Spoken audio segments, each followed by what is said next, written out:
So today I'm in Albuquerque, New Mexico, in front of the National Museum of Nuclear Science and History. Now this is a really cool museum if you've never been. This is like my third time being here, but it's such an awesome place. And I usually come here when I go to the Trinity site, which just happened a couple days ago. And so if you happen to be in town for the Trinity site and one of the 2 open house dates that they have, I would strongly suggest coming to this museum and checking it out, especially if you're into like nuclear science or radiation and stuff like that. This is like an amazing museum to check out. It's one of my favorite places to come to. But anyway, let's go inside and check it out. But before we go into the museum, let's talk about this video sponsor, which is Brilliant.org. Now, I had a little bit more time to check out Brilliant and see what kind of things they had to offer. And so I wanted to just go through and see some of the mathematical puzzles they had and some of the other stuff. And I realized that you didn't have to go in order. You can actually just jump around in courses, even though I'm not really sure like how suggested that is. But I started poking around through there, and I found a problem in there about what's a good shape for plutonium to be in, which is pretty funny because I actually know that. Brilliant actually explains to you about surface area and critical masses and stuff like that to be used in the safe storage of plutonium. But it's interesting to explore the courses that Brilliant had to offer in more depth and kind of play around with some of the other stuff that they had to offer, such as like mathematical puzzles. So Brilliant has an offer for 20% off an annual membership for the first 200 subscribers that use the link brilliant.org/radioactivetrue. If you go to the site, you can sign up for 30 days for free and check it out and see if it's something you want to do. So I'd like to thank Brilliant for sponsoring this video, and let's get back to the Nuclear Museum. So as you can see here, this is actually a replica of the Trinity Tower, the tower that they had out at the Trinity site when they did the first atomic bomb test. What is hanging down here is a mock-up of the first atomic bomb that was tested, that was hoisted up to the top of the tower and then detonated.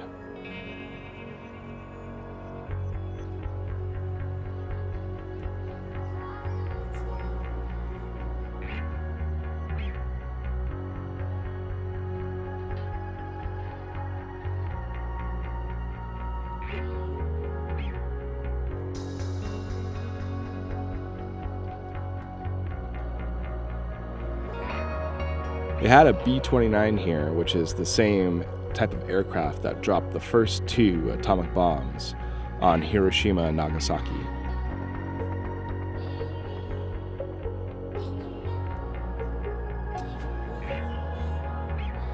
Yeah, this is definitely one of my favorite museums to visit. I mean, you know, if you're into like nuclear weapons and nuclear science and stuff, it's awesome. And look at this.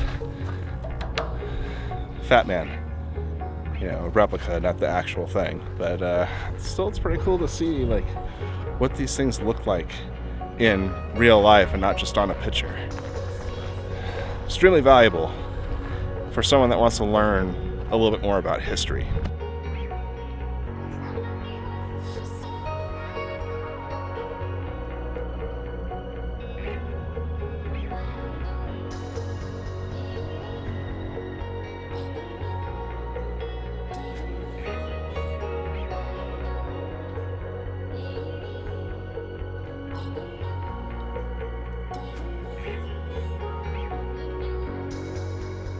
This is really cool, walking underneath these jets, these bombers, seeing all this stuff.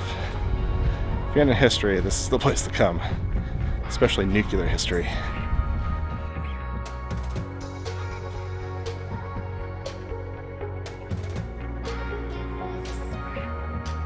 Thermonuclear weapons, big boys.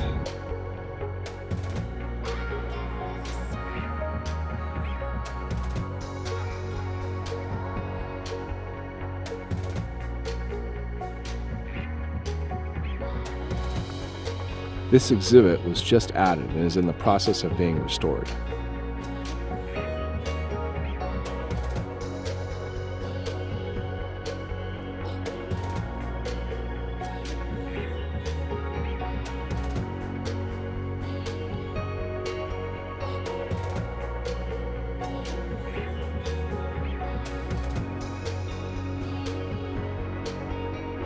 These are all cruise missiles that are equipped to carry nuclear payloads.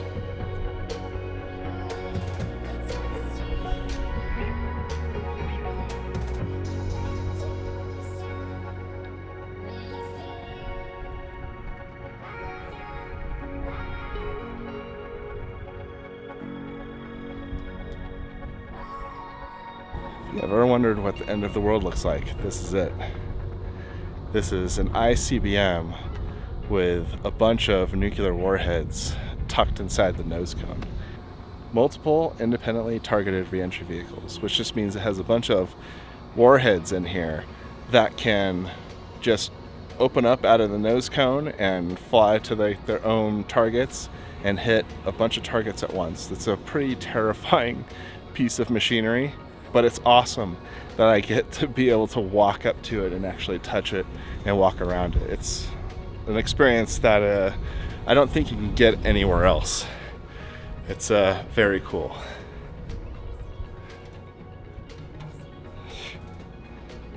This is the Titan II ICBM thermonuclear weapon.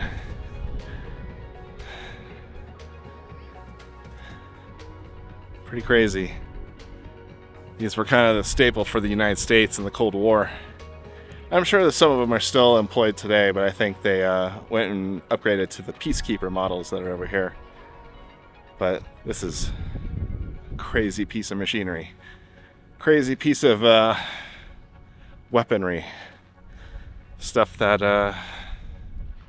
kind of terrifying, but as long as it's not used, I guess it's just something that we can sit and look on and wonder. The things of nightmares.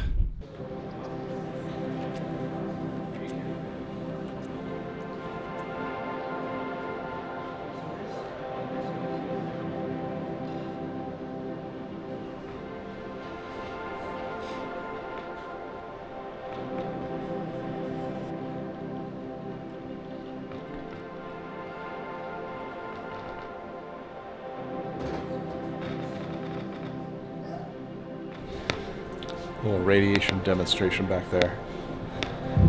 This is a cool little corner. It has a bunch of consumer products that were made with radium or uranium or thorium or something along those lines.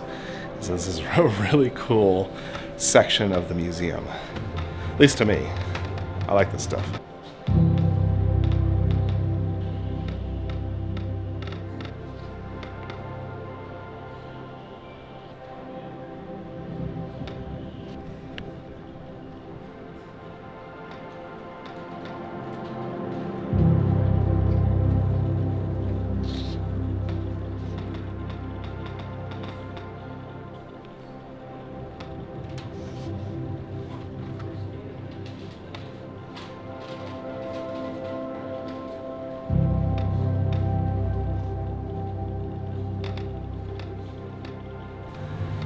This is probably the most radioactive thing that's here. This emanator, or radium emanator.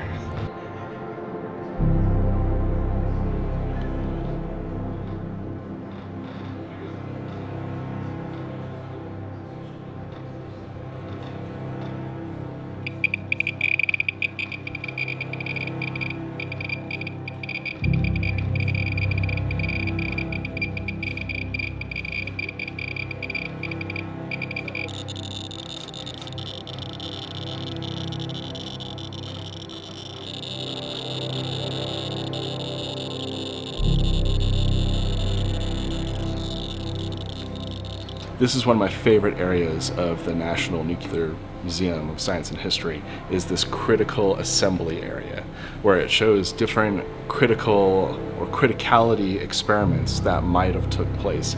These are actually kind of based off of reports and other pictures, and then this artist went and put in this installation. And so it's not an actual true representation of these experiments, but it's pretty close, and I find it extremely fascinating. The whole subject of criticality is a very fascinating subject to me.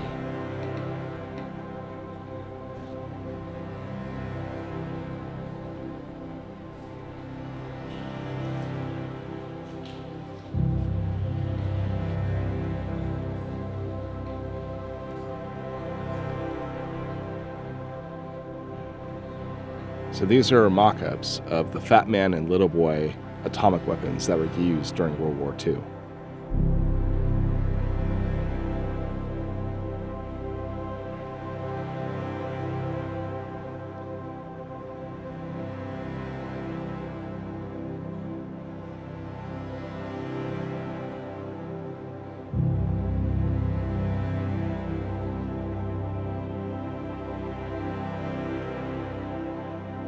The box in the back seat here is meant to represent the plutonium core that was used during the Trinity test. This device was referred to as the gadget. And as you can look at it, all this mess of wires and controllers and stuff like that, it does look like a gadget.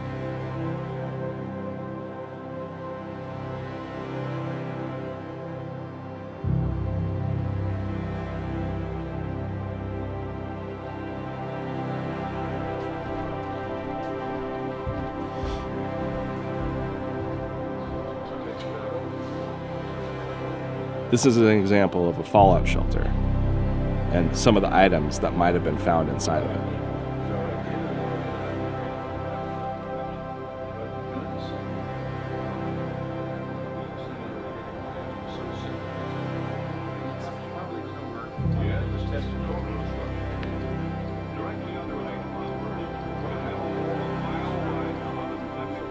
So this is an example of a backpack nuke. Still pretty large, and scary that it actually exists.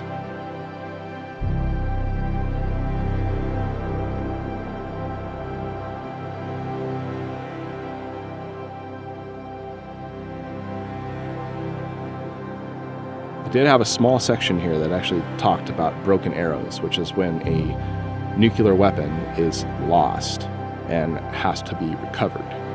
And so all these dates listed are all the broken arrows that have happened over the years.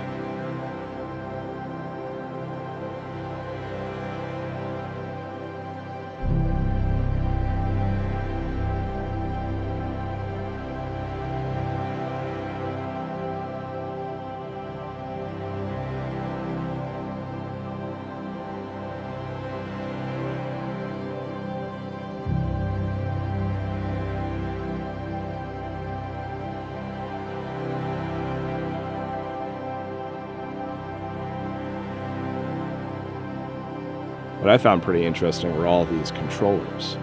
Now these are meant to receive encrypted signals and decrypt them, and also arm and detonate atomic weapons.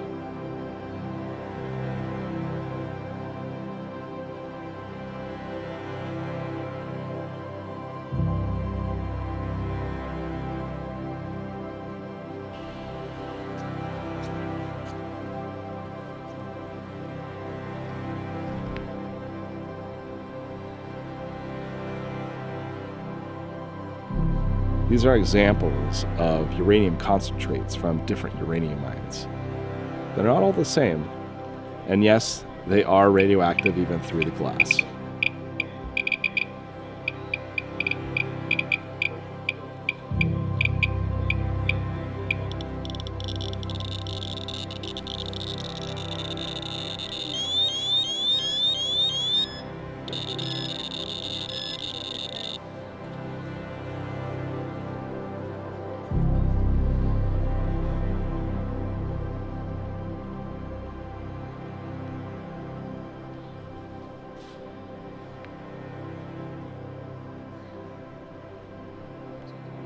There was also a section that talks about nuclear energy.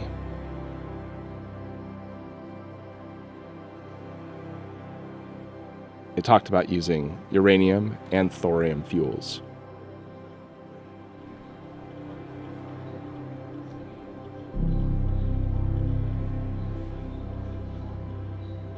The one exhibit I was pretty excited to see was about this Heisenberg cube, or this uranium metal cube that was recovered by the Allies during World War II. It was actually part of a nuclear breeder reactor that the Nazis were trying to develop.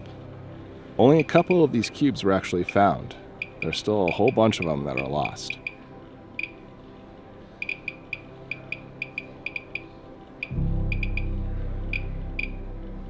The radiation from this cube can be detected through the glass, but it is extremely low.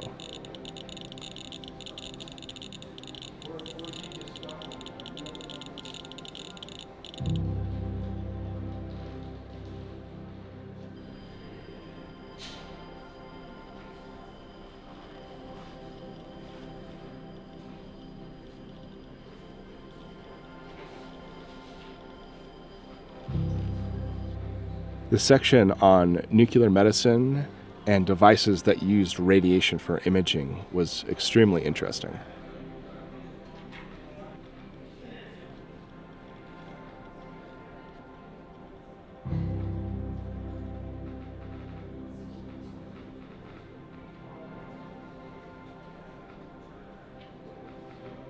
There was some old equipment from the past, most of which would give you a very healthy dose of X-rays.